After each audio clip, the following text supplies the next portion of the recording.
If you're over 60 and think hitting the gym hard or going for a run every morning is keeping you young, hold on just a second. You might be doing everything right, but still slowly hurting your heart, your joints, even your independence without knowing it. New research from top aging institutes reveals that some of the most popular exercises actually increase your risk of hospitalization by nearly 50%.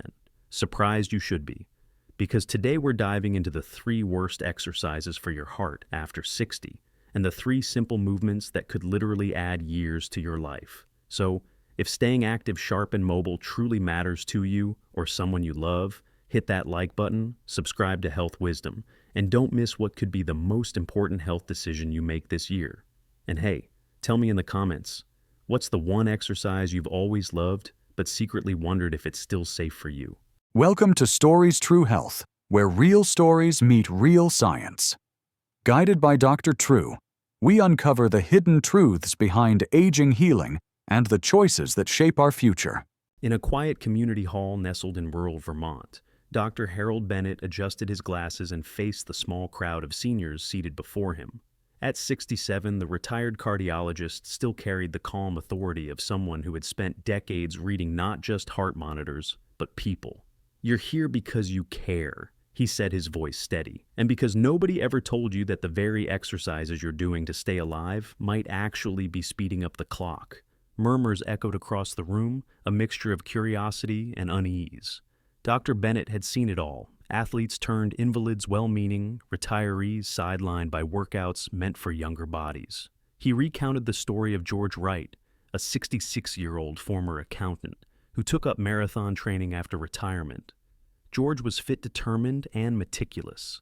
But just 6 months into his new regimen, he collapsed during a local race, not from exhaustion, but from a stress fracture in his hip, compounded by spinal compression. His bones, Dr. Bennett said, were not ready to bear that level of repeated impact. His body was trying to warn him, but he mistook pain for progress. Similarly, Ellen Martinez, age 72, joined a trendy silver boot camp that encouraged heavy weightlifting.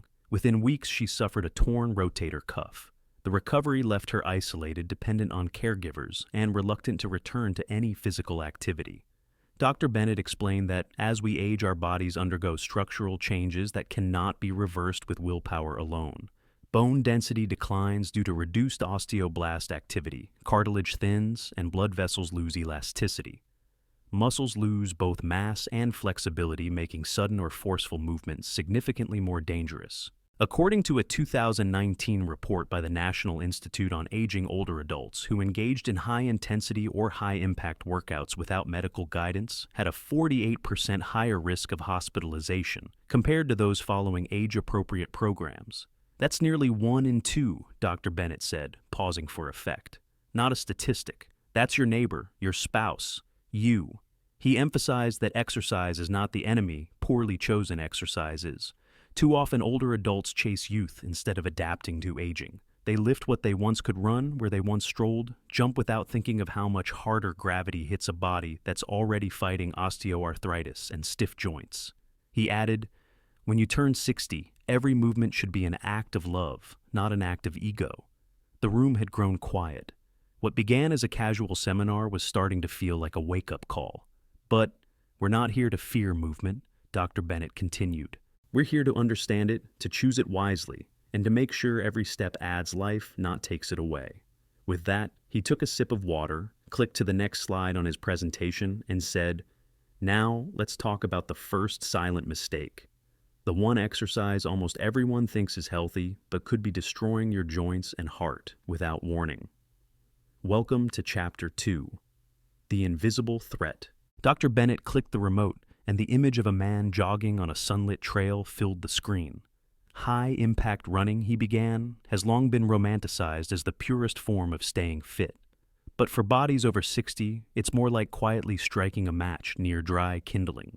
He walked across the room, holding a spine model in one hand and a rubber knee joint in the other.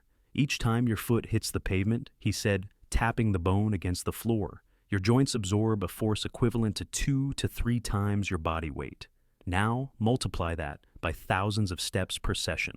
The crowd winced. The science, he explained, is clear and compelling. With aging comes a natural decline in bone density and cartilage integrity. The shock absorption once provided by youth is replaced with vulnerability. Ligaments become less elastic, and proprioception, the body's ability to sense its position and balance, starts to fade. This makes every misstep not just a stumble, but a potentially catastrophic fall. According to the Journal of Orthopedic and Sports Physical Therapy, adults over 65 who engage in high-impact running have a 58% higher risk of knee and hip injuries compared to age-matched peers who avoid such activities. And that's not accounting for the unseen danger, cardiovascular strain. As the heart ages, Dr. Bennett noted its ability to handle rapid spikes in blood pressure decreases. The vessels stiffen, valves thicken, and sudden surges like those during intense running can trigger arrhythmias or even cardiac events in people with underlying conditions. He recalled a patient, Brian Holloway, 69, a former Navy officer who had taken up running to lose weight. One crisp autumn morning, Brian collapsed mid-run. He survived, but was diagnosed with exercise-induced atrial fibrillation, a condition his cardiologist said may have been avoided with more moderate activity. Brian told me later, Dr.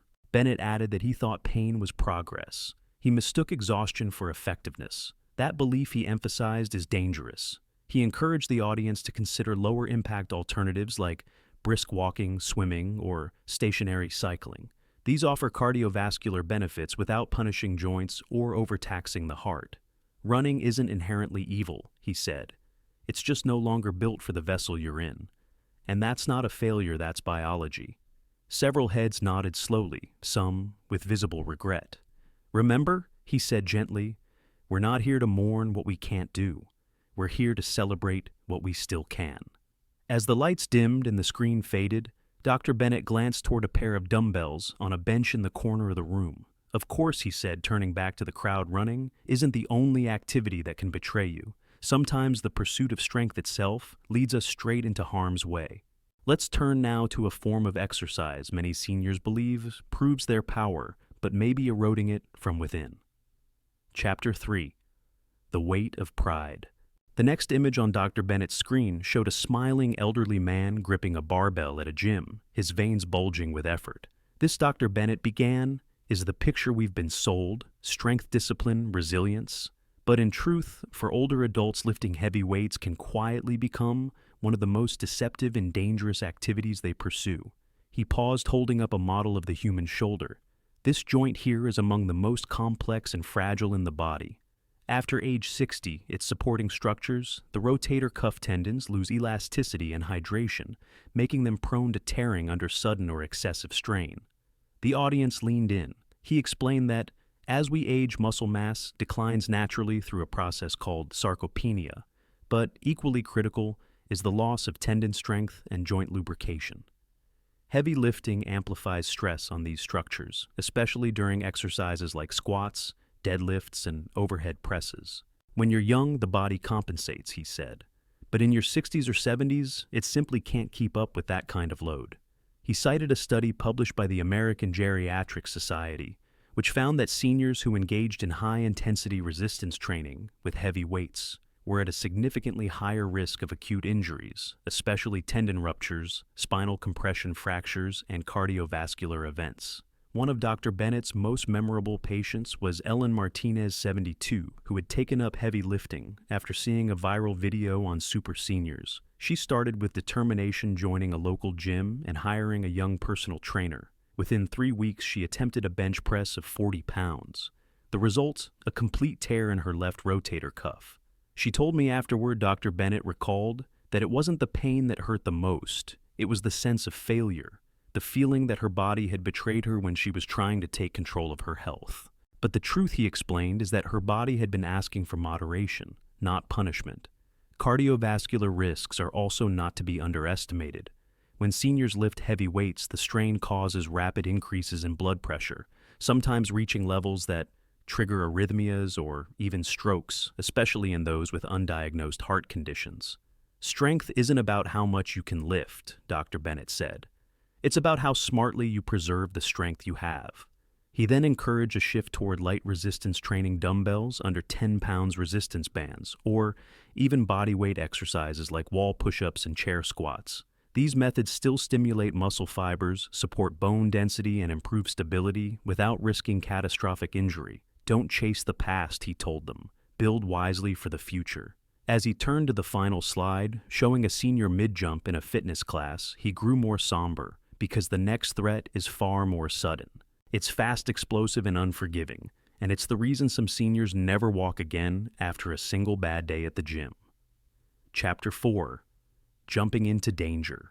Dr. Bennett's voice softened as the screen displayed a fitness studio filled with older adults mid-jump, smiling in grainy video stills.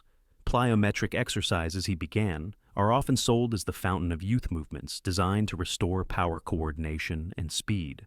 But for seniors, they may also be a fast track to the emergency room. He explained that plyometrics involve rapid explosive movements, jump, squats, box jumps, burpees meant to increase muscular force in short bursts. These workouts are effective for young conditioned bodies, but deeply problematic for those over 60. The reason lies in the aging musculoskeletal system.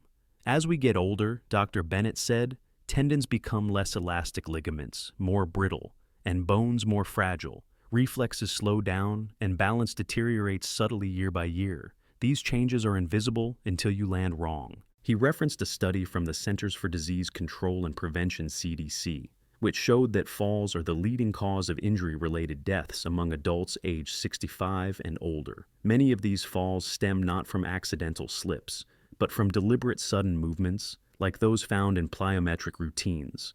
It's not about fear, it's about physics, he added. When a 150-pound body lands from just a 1-foot jump, the knees and hips absorb forces up to 3 times that weight. Now, imagine that pressure on aging joints with osteoarthritis or reduced cartilage. He then recounted the story of Louise Hammond, a 70-year-old former dance instructor who joined a high-intensity interval training class. In her 3rd session, she missed her footing on a step-up box. The fall fractured her pelvis and wrist. Her independence, once defined by movement, was replaced by a walker and months of rehabilitation. She was strong, Dr. Bennett said. But strength doesn't equal resilience when tissues are aging in silence. The emotional toll is equally damaging. Post-fall anxiety syndrome, a condition where seniors fear movement after a fall, can spiral into inactivity, isolation, and depression. The CDC also notes that seniors who fall once are twice as likely to fall again, not necessarily because of injury, but because their confidence never fully recovers. Yet Dr. Bennett emphasized that movement is still essential, just not in the form of reckless intensity. Instead of plyometrics, he recommended balance-focused alternatives like Tai Chi, gentle agility drills, or controlled lateral movements. These not only reduce fall risk, but actively improve coordination and strengthen the nervous system's reaction times. It's not about giving up jumping, he said. It's about giving up the illusion that youth can be reclaimed with force. You don't need to leap to stay strong. Sometimes planting your feet firmly is the bravest act of all. As the crowd sat in thoughtful silence, he moved the next slide into view, a quiet trail at sunrise, a figure walking steadily, confidently. Now that we've explored what not to do, it's time to shift. Let's focus on the exercises that heal, restore, and extend life. Chapter 5. The Healing Path. Dr. Bennett's voice regained warmth as the final slide filled the screen, a senior couple walking side by side through a wooded trail, their steps steady, their faces relaxed. After everything we've discussed, he said there's still great news. The right exercises not only avoid harm, they actively rebuild your body, your confidence, and your independence. He outlined 3 foundational movements every older adult should integrate, each supported by strong science and years of first-hand clinical observation. First, brisk walking. You don't need a gym, he said. You don't need machines. You need shoes, a path, and consistency. Studies from Harvard Medical School show that just 30 minutes of brisk walking per day can reduce the risk of all-cause mortality by up to 41%. Walking improves circulation, stabilizes blood sugar, strengthens the heart, and stimulates the brain with oxygen-rich blood. It's also a mental health booster, increasing serotonin and dopamine chemicals essential for mood and cognitive sharpness. Second, balance exercises. The ability to stay upright is the ability to stay free, Dr. Bennett said simply. Balance can be rebuilt with small daily movements, standing on one foot while brushing your teeth, practicing heel to toe, walking along a hallway, or joining a local Tai Chi group. According to the National Council on Aging, these activities can reduce fall risk by over 30% and dramatically improve reaction time. Don't underestimate the power of tiny victories, he added. Third light strength training. You don't need to lift heavy, he reassured the crowd. You need to lift wisely. Using light dumbbells, resistance bands, or even body weight older adults can maintain muscle mass support, bone health, and improve metabolic function. Research in the Journal of Aging and Physical Activity confirms that strength training twice per week can improve not just physical endurance, but mental clarity and balance. To apply these exercises quickly, Dr. Bennett offered a simple weekly routine walk briskly 5 days a week for 30 minutes. Practice balance 3 days a week for 5 minutes. And strength train with light resistance twice weekly for 20 minutes. That's just over 2 hours per week, he said. And the return is measured not just in years, but in quality of those years. The room brightened with hope. These were not impossible regimens. They were accessible, forgiving, and profoundly effective. Dr. Bennett closed his folder. The wrong movement can take something precious from you, he said. But the right movement gives it back mobility, dignity, confidence. Then he looked around, eyes pausing at each person. And now he added with a gentle smile, it's time we ask the final question, the one that really matters. How will you choose to move forward knowing what you now know? With that, he invited them to carry the lessons home, not just in their minds, but in every careful, empowered step they would take. Now, as we close this journey, let us reflect on what's truly at stake and what's still within reach. The real lesson here is simple but powerful movement should heal, not harm. If you're over 60, it's time to stop chasing the routines of your younger self and start listening to what your body truly needs. Try applying just one of the exercises we talked about this week, maybe a 30-minute walk or a few balance drills while brushing your teeth. These small changes could make a world of difference in how you move, feel, and live every day. And if this message helped you rethink your routine, don't keep it to yourself. Share it with someone you care about. Hit that subscribe button so you never miss a health tip, tailored for your journey. Leave a comment below to tell us which movement you're ready to try. And here's a question for you to answer down there in the comments. What's one small change you made that brought a big result in your daily life?